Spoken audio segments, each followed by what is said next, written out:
thanks very much for coming, and I want to express my great pleasure and humility, actually, in being in this panel, because although I've written about this issue of kids and families, the other people in the panel are really the giants in this field. The structure of what we've been doing here is a series of concentric circles, looking first of all at the families and then looking at the effect of that on kids. And I'm now going to try to step back yet a further level and say, so what else is happening to these families besides the issue of their family structure that might have an effect on the kids?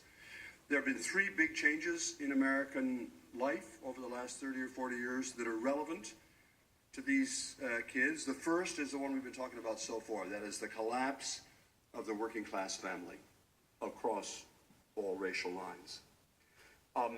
And we've had a lot of discussion of that, and it's really important.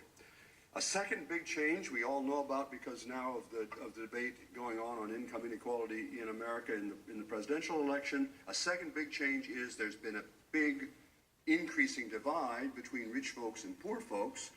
That's going to be the rich end of the room, just for the sake of these remarks. And people over there have done really well economically over the last 30 or 40 years, but people from about the middle down to the lower end of the income distribution, as we know, haven't really had a raise for the last 30 or 40 years. And that effect, quite apart from the family structure effect, plays through on the kids, as I will say in a moment. That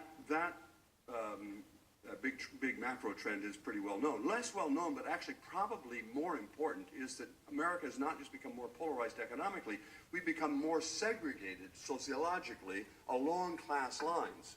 So increasingly, rich folks live only with other rich folks in rich enclaves, and poor folks live increasingly in poor enclaves with other poor folks.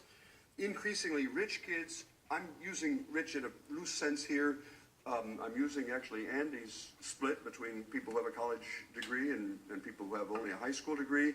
Raise your hands if you have a college degree. So every time I say rich, I mean you. So the rich folks, the affluent third of America, are increasingly living only with themselves, and that's true also at the bottom.